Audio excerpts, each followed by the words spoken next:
Hello mga kamatwave! May bago na naman tayong lesson sa araw na ito. Kaya bago natin simulan, huwag natin kalimutan mag-like, subscribe, and share dito sa ating YouTube channel para patuloy tayong ma-update sa mga bagong lesson.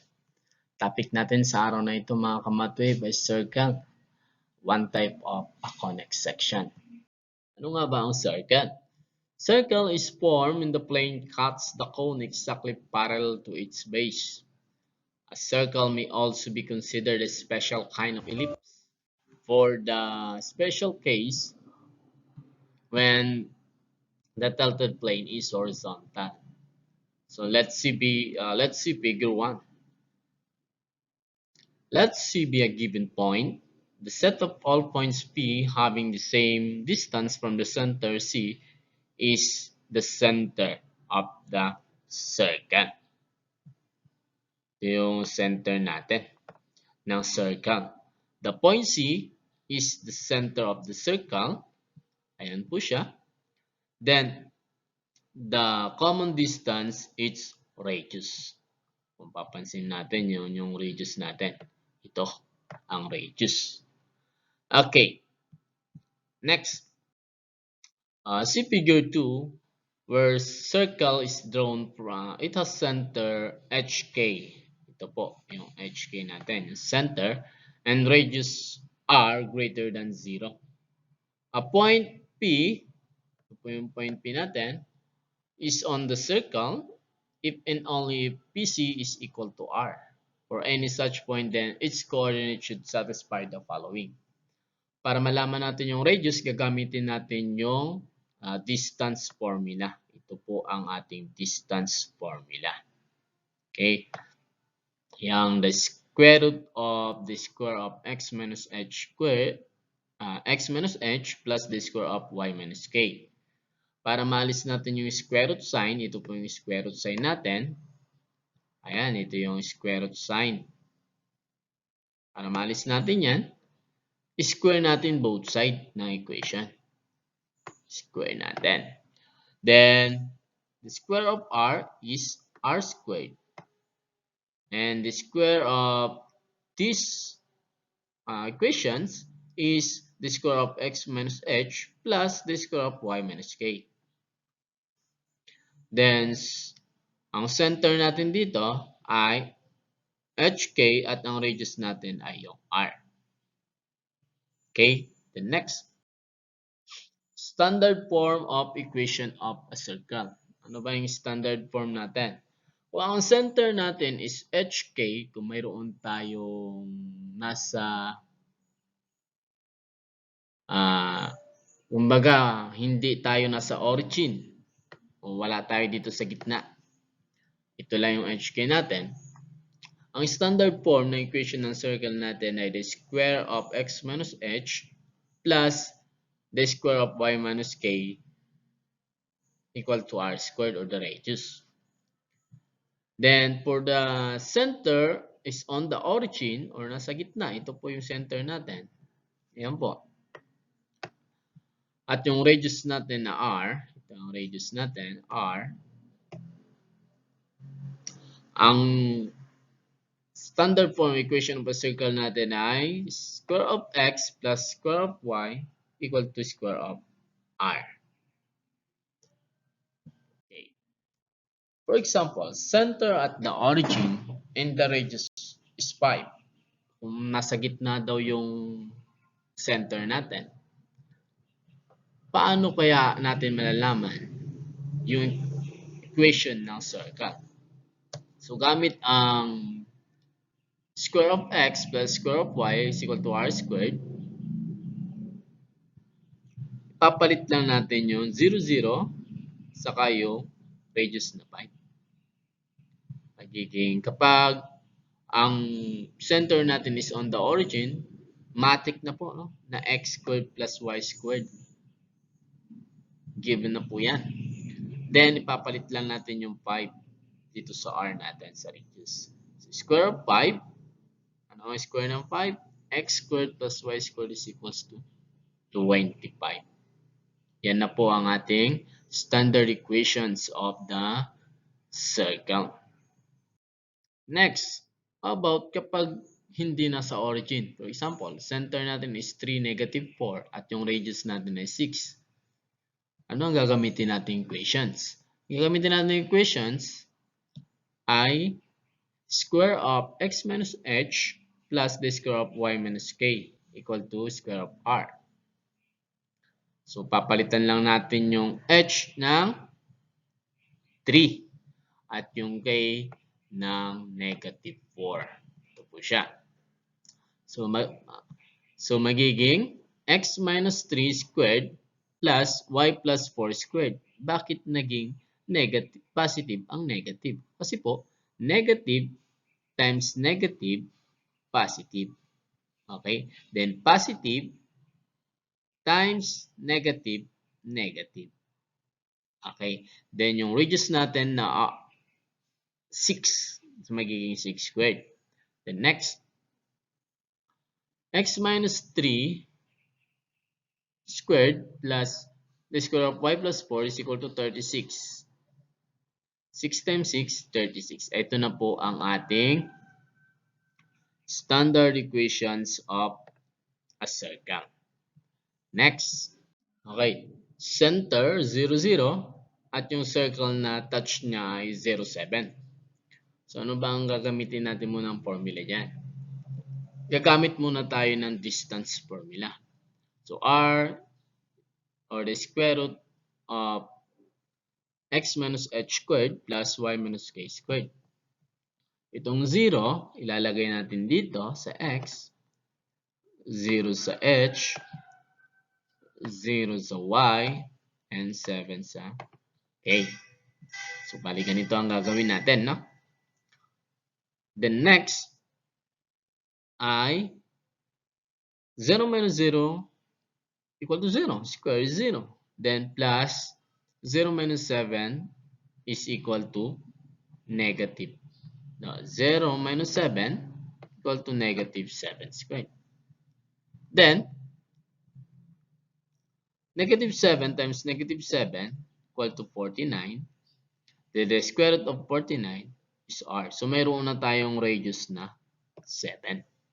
So, para makuha natin yung equation ng circle, gagamitin na natin ng x squared plus y squared is equal to r squared dahil ang center natin ay 0, 0. Okay, then next. X squared plus y squared, dahil nga sabi ko kanina, kapag ang center natin ay nasa origin, matik na po na x squared plus y squared tayo. Then, papalitan lang natin yung radius ng r, which is 7. So, palitan natin ng 7. 7 squared is equals to 49. Ito na po ang ating equations ng second. X squared plus y squared equals to 49. Okay, another example.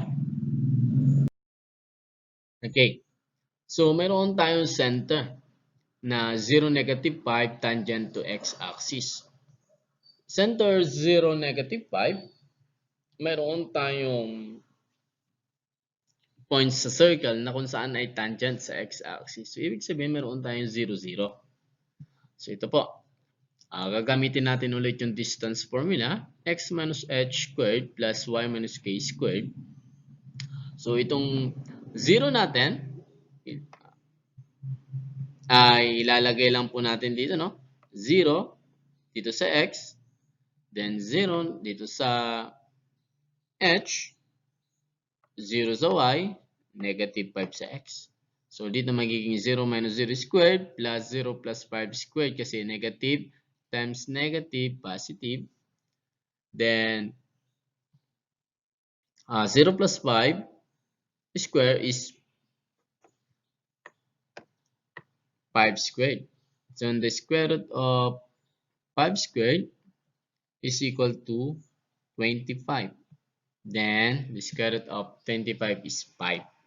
So, mayroon na tayong tinatawag nating radius na 5. Anong equation ang gagamitin natin? Ang gagamitin natin for this problem ay x minus h squared plus y minus k squared equal to r squared. So, ano ba yung center natin? Ang center natin dito ay 0, negative 5. At ang value ng h ay 0 at ang value ng k ay negative 5. Okay, papalitan na natin. So, x minus 0 squared plus y plus 5. Bakit naging positive? Kasi negative yung 5 natin. Equal to reduce 5. Ito ang 5 natin na reduce, 5 squared. Then next ay x squared plus y plus 5 squared is equals to 25 dahil 5 squared equals to 25. Ito na po ang ating standard equations of the equation of a circle. Then next, center, negative 5, 6 tangent to y-axis. Ayan po, meron tayong center na negative 5 at meron tayong point sa circle na kung saan tangent naman sa y-axis. So, ibig sabihin, negative 5, 0. Okay, ano ulit ang gagawin natin? Gagamitin natin ulit ang quadratic, ang distance formula. Okay, sorry. So, distance formula, negative 5, positive 5. Ito po negative 5. Ilalagay natin dito sa x. So, papalitan natin yung x ng negative 5. Papalitan natin ng negative 5 yung h. So, magiging negative. Pag pinalit mo dito sa negative, magiging positive. Then next, 0. Ipapalit mo siya sa y.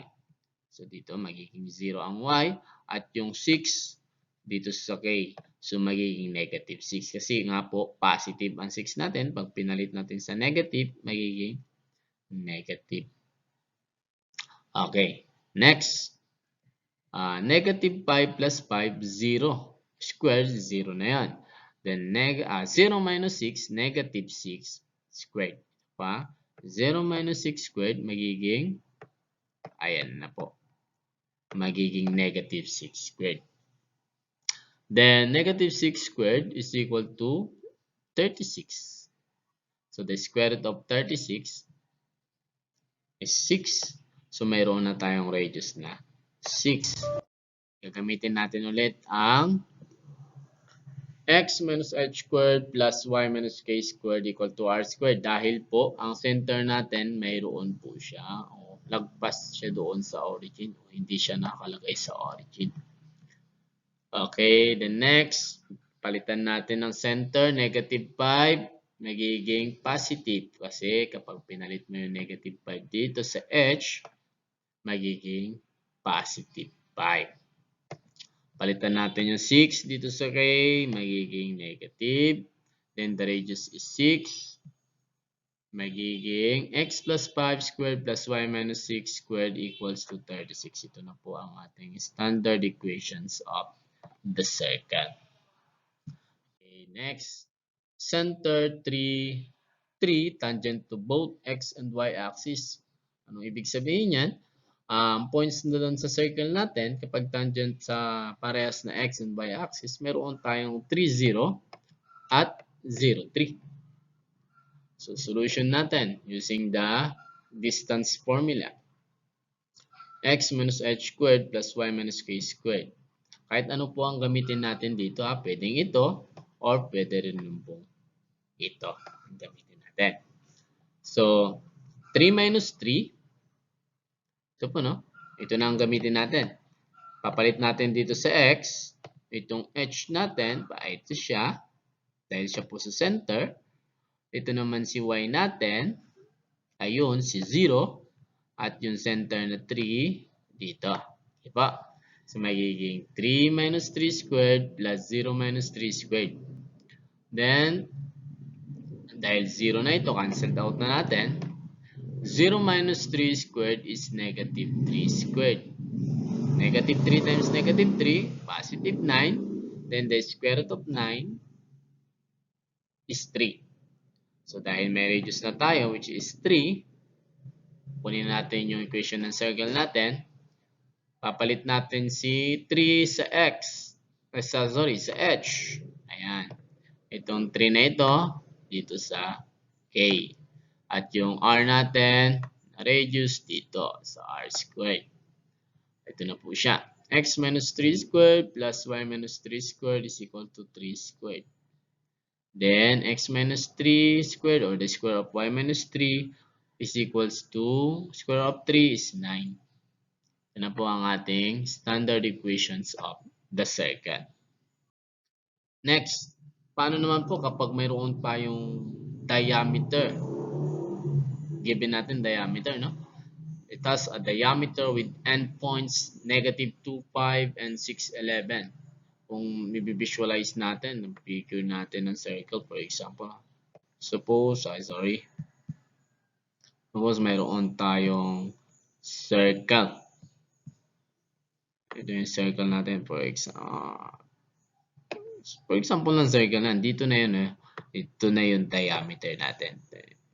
Para makuha natin yung radius, for example,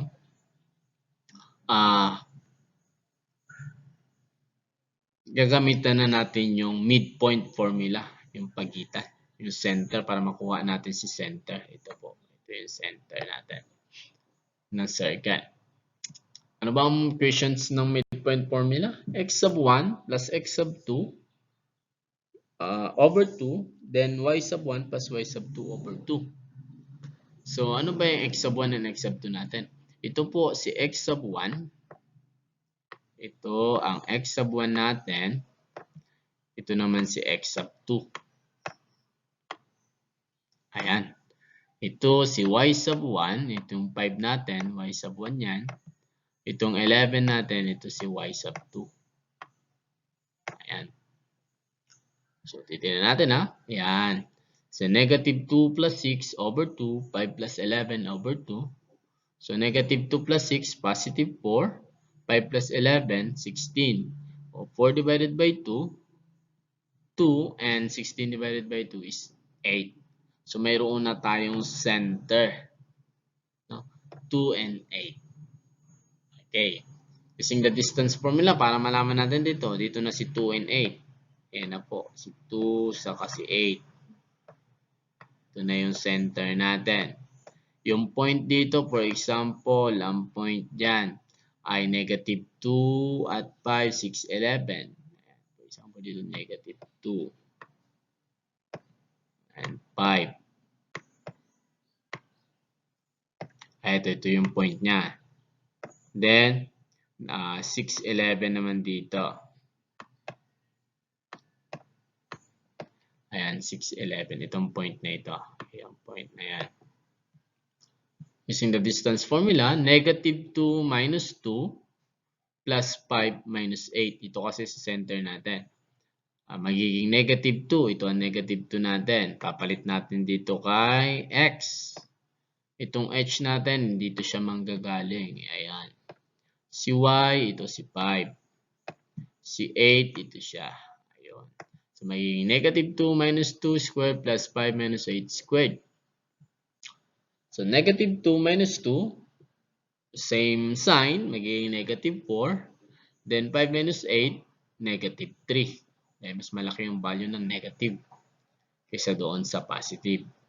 Okay, the square of negative 4, 16. And the square of negative 3, 9. Then, the 16 plus 9 is equal to 25. Then, the square root of 25 is 5. So, mayroon na tayong radius at mayroon na rin tayong center. Para makuha natin yung equation ng circle, mapapansin natin na yung center natin, ito yung center natin, ay wala sa origin. So, ang gagamitin natin equation ay x minus h squared plus y minus k squared equal to r squared. Substitute lang natin. Negative 2, ito po siya, negative, magiging negative 2 siya. Then, ang center kasi natin dito ay 2 at 8. Tama po. 2 at 8.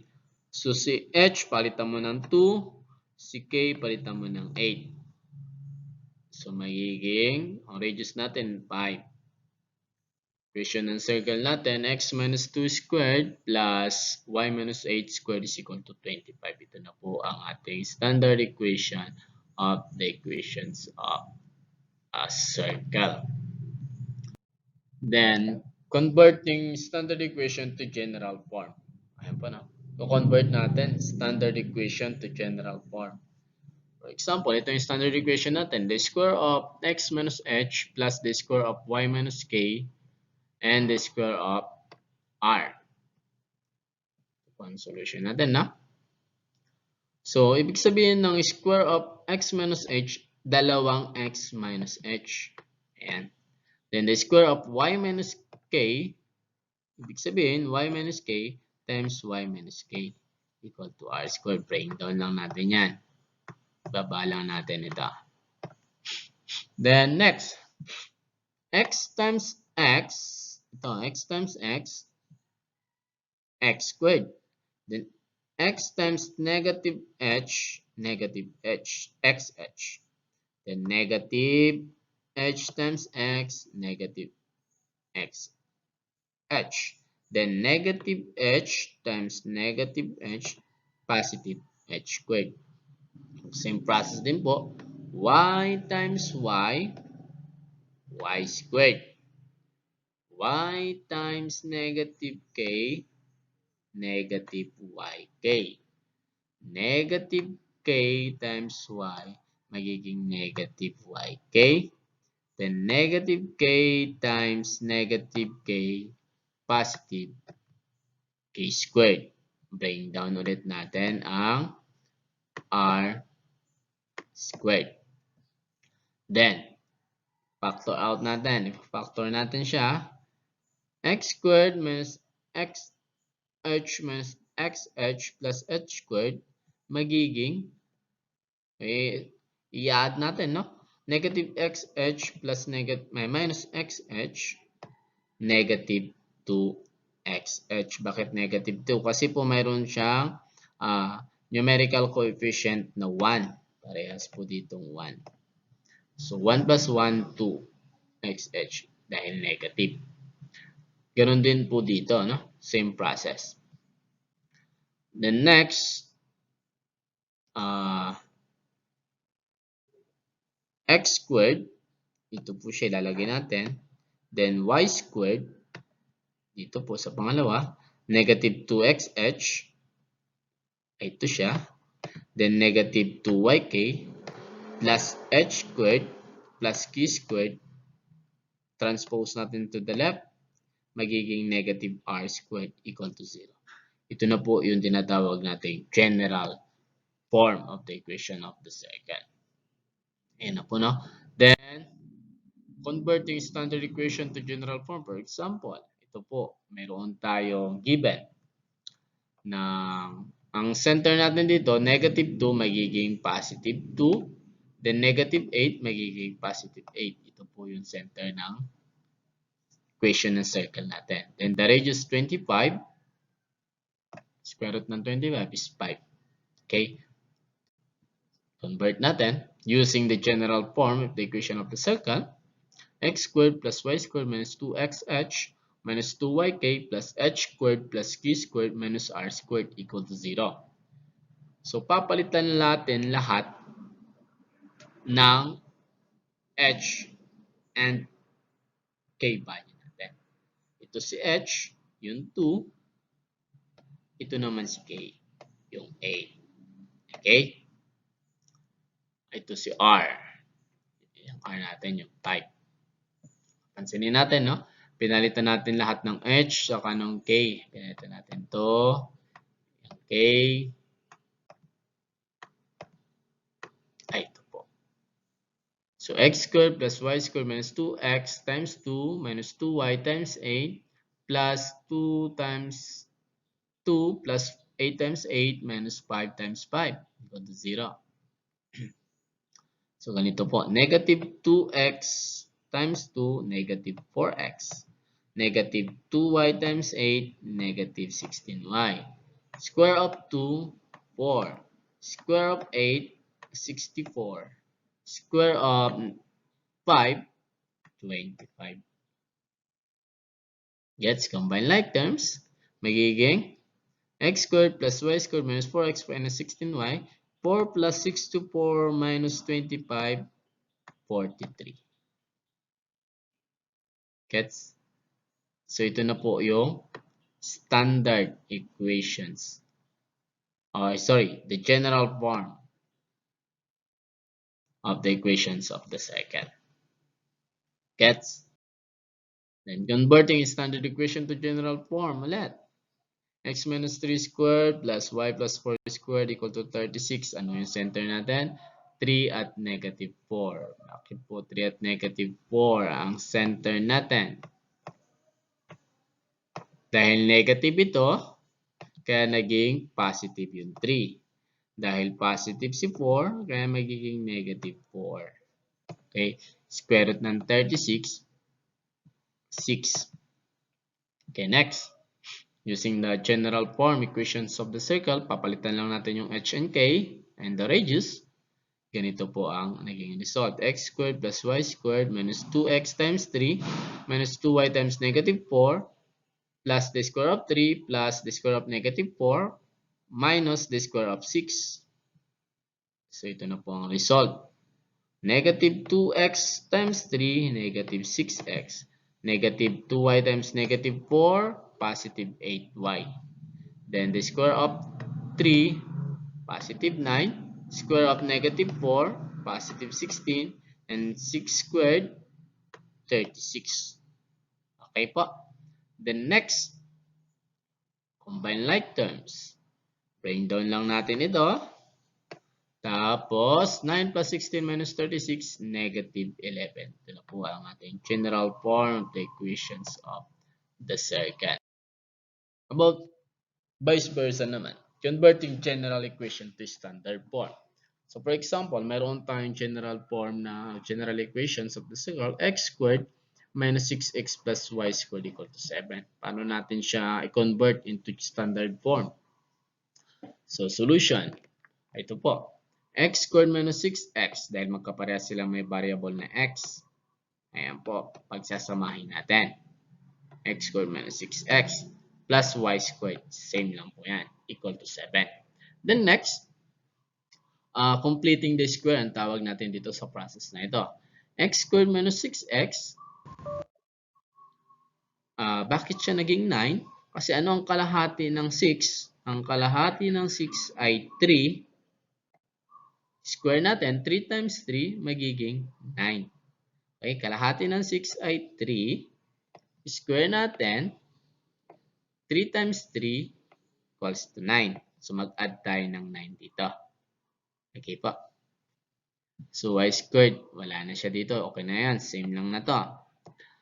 Kalahati lang siya dyan. Then, x squared minus 6x plus 9, factor out natin, magiging square of x minus 3 squared plus y squared equal to 16. So, 7 plus 9, 16. Then, para malaman natin yung center natin, ito na po yung tinatawag nating standard form of the equations of the circle. Malaman natin yung center. Ang center natin ay 3 dahil negative 3 magiging positive. Kapag y squared lang po siya or x squared, matik na po na 0 siya. Then, square root ng 16, para malaman natin yung radius, mayroon tayong 4. Okay po, gets natin. Ito na po yung tinatawag natin standard form of the equations of the circle. Then next, x squared minus 14x plus y squared plus 2y is equal to negative 14. Same process, di po, no? By completing the square. Pagsasamahin natin yung mayroong parehas na variable si x. Ito po siya. X squared minus 14x. Dito naman, same process, y. May parehas na variable y. Pagsamahin natin, y squared plus 2y, negative 14. Okay. By completing the square, ang kalahati ng 14 ay 7. So, 7 times 7, mayroon tayong 49. So, mag-add tayo dito ng 49. Ang kalahati ng 2 ay 1. 1, no? Then, square natin, 1 times 1 equals 1. So, mag-add tayo dito ng 1. Okay po? Then, factor natin, X squared minus 14x plus 49 magiging x minus 7. Y squared plus 2y plus 1 magiging y plus 1 squared. Then negative 14 plus 49 plus 1, 36. So ito na po ang center natin, 7, 1, 7, negative 1. At ang radius natin ay 6. Okay, thank you for watching. Sana po ay nag-enjoy kayo. At patuloy po na mag-subscribe, like, and share dito sa ating YouTube channel.